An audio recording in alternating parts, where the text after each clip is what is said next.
अन्नदाता कहते हैं ना हम, और ये अन्न भी मतलब यहाँ पर जितनी भी चीजें हम इसमें दिखा रहे हैं, बजट का हलवा जो पका रहे हैं वो हमारे अन्नदाताओं के कारण है।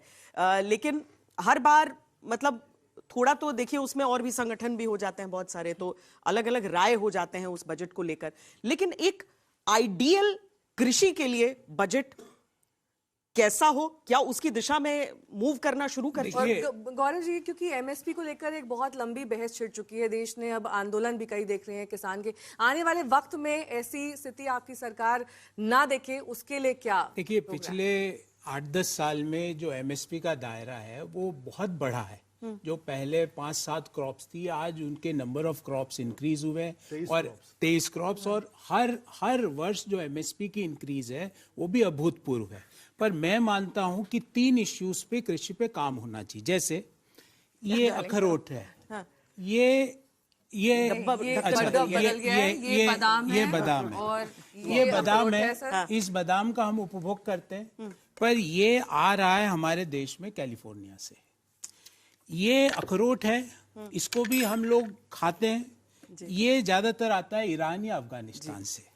और ये किशमिश है, ये हमारे नागपुर के किसानों से के यहाँ से आती है, इच्छल करंजी, अकोला, वहां से आती। इसलिए सबसे पहले तो मैं ये डालता हूँ, क्योंकि ये हमारे अन्नदाताओं का पसीना इसमें लगा हुआ है। तो एक तो what we eat in India we should grow in India. जो हम खा रहे हैं इंडिया में, तो ये हम खा रहे हैं पर ये हम उगा नहीं रहे, ये हम खा रहे हैं पर हम उगा भी रहे हैं। तो एक तो इसके लिए काम करना, और उसके लिए जो आपने फरमाया जैन जी ने कि क्लाइमेट रेजिलियंस जो एग्रीकल्चर है, क्योंकि अब भारत की भौगोलिक परिस्थिति ऐसी है कि हम दुनिया की हर फसल, हर चीज उगा सकते हैं। फिर भी सर इंपोर्टेड ड्राई फ्रूट्स की मांग वही मैं इसलिए कह रहा हूं। तो एक तो ये what we eat in India, what we consume in India, we should grow in India. जो हम खा रहे हैं देश में, वो भारत के किसान, और वो हो सकता है। तो एक तो मिट्टी तो है ही ऐसी हमारी। करेक्ट, मिट्टी भी, और कश्मीर में हो ही रहा है वो मामरा बादाम से बेहतर क्या है? बिल्कुल। और जलवायु भी है, पहला। दूसरा कि किसान को अकेला देखना गलत है। पूरा रूरल इकोनॉमी और रूरल इंफ्रास्ट्रक्चर को एक कंपोजिट व्यू देना है। जब हम रूरल इंफ्रास्ट्रक्चर और रूरल इकोनॉमी को एक कंपोजिट व्यू देते हैं, तो हमारा जी राम जी भी आता है उसके अंदर, उससे भी किसान सशक्त होता है। हम जब ये स्वास्थ्य और शिक्षा का बजट बढ़ाते हैं, तो इससे भी किसान की डिस्पोजेबल इनकम बढ़ती है, वो सशक्त होता है। तो ये एक कंपोजिट व्यू की। और तीसरा जो इश्यू जो फार्मर्स के लिए और एग्रीकल्चर के लिए ये है कि ये बादाम मैंने उगाया, पर इसकी रोस्टिंग अगर मेरे खेत के बाहर हो जाए तो इसकी वैल्यू एडिशन हो जाती है। अगर इसमें नमक लग जाए तो 20% इसके दाम बढ़ जाते हैं।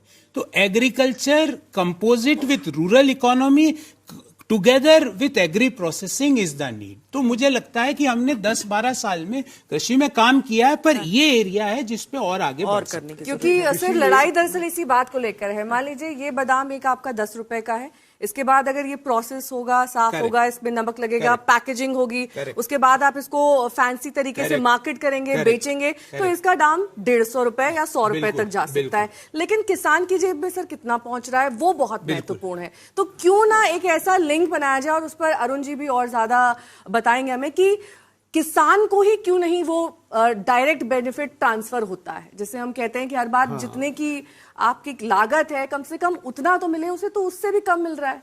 देखिए, कृषि की समस्या क्या है? कृषि में तरह तरह के कृषक हैं, कोई एक तरह का कृषक नहीं है। कोई बड़ा है, कोई मझौला है, कोई छोटा है। 85% हमारे फार्म्स 5 एकड़ से कम के हैं। उसमें बहुत सारे फार्म आधा एकड़, 1 एकड़, 2 एकड़ के हैं, जो मार्केट में कम्पीट नहीं कर सकते हैं, तो मार्केट को झेल नहीं पाते हैं। इसीलिए सरकार का इंटरवेंशन, वो चाहते हैं कि सरकार का इंटरवेंशन हो।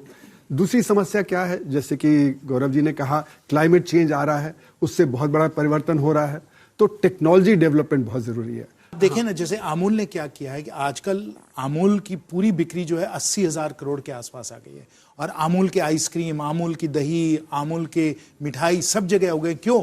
क्योंकि उन्होंने फैक्ट्रियां भी खड़ी की हैं, और उसका फायदा किसको जा रहा है? कोऑपरेटिव सेक्टर में किसी बड़ी कंपनी को नहीं जा रहा है, वो सीधा किसानों को जा रहा है। हम बिहार में ही जब अभी चुनाव के समय सब किसानों को देख रहे थे, कोई स्ट्रॉबेरी उगा रहा है, कोई ड्रैगन फ्रूट उगा रहा है, सबको मालूम है कि आप ट्रेडिशनल उससे निकलिए। तो इससे बहुत बड़ा फायदा हो रहा है इकोनॉमी को। और आप देख रहे हो कि भले स्टार्टअप हो, हाँ, मतलब 125 से ज्यादा यूनिकॉर्न भारत में, तो ये भारत के युवाओं की ताकत है, हमारे आइडियाज की ताकत है। ठीक है, अरुण जी को ये हलवा, क्योंकि उन्होंने जैन जी से उनका एक्सपेक्टेशन लेते हुए मुझे लगता है इकलौते हैं जो बताएंगे कि नहीं बिल्कुल, अभी अरुण जी और गौरव जी ने बिल्कुल सही बातें की हैं और मैं उनके साथ बिल्कुल सहमत हूं। मैं उसमें एक और बात जोड़ना चाहता हूं, वो है एजुकेशन का, शिक्षा का। क्योंकि हम लोगों को अगर भविष्य में compete करना है, अगर हम लोगों को बड़े बड़े देशों के साथ, चीन के साथ, अमेरिका के साथ compete करना है, तो हमारे जो युवा जो हैं उनको बेहतर से बेहतर एजुकेशन मिले, बेहतर से बेहतर स्किलिंग मिले, बेहतर से बेहतर ट्रेनिंग मिले।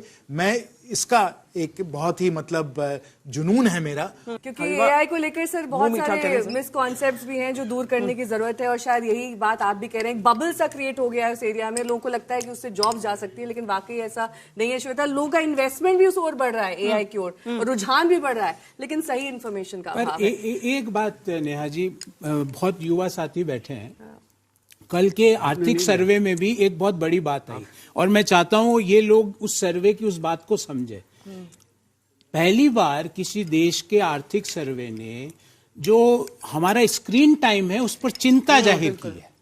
जिस तरह का आर्थिक सलाहकार उन्होंने बोला भी है, वीरेंद्र जी ने कहा कि लोगों को मॉनिटर करने की जरूरत है। करेक्ट, कि उन पर उनके भी अकाउंट स्क्रीन टाइम को हमें कम करना है। और आपको मालूम है कि ऑस्ट्रेलिया में अब अगर आपकी उम्र 16 साल से कम है तो आपको सोशल मीडिया का उपयोग करने गौरव जी हलवा खाइए और इसी के साथ नेहा ने हलवा लिया नहीं, वक्त आ गया है। लेकिन हमने बहुत अच्छा, हम सब ने मिलकर बहुत अच्छा ये बजट का हलवा बनाया। हम उम्मीद करते हैं कि जो आम बजट है वो भी इतना इसी हलवे जितना स्वादिष्ट होगा और मिठास के साथ आएगा, ताकि हर किसी की उम्मीद जो बजट से जुड़ी रहती है और खास तौर पर जो युवा वर्ग है उसके लिए रोजगार का सृजन हो, जो आम वर्ग है उसके लिए टैक्स में राहत हो, यही हर बार उम्मीद रहती है। उसी उम्मीद के साथ हम ये आशा करते हैं कि आज के इस प्रोग्राम में आपको मजा आया होगा, आपको बजट की मिठास और खुशबू जो हमें यहाँ तक पहुंच रही है हलवे की तरह समझ आया होगा। बहुत बहुत शुक्रिया। अभी के लिए इतना ही। देश और दुनिया की बाकी खबरों के लिए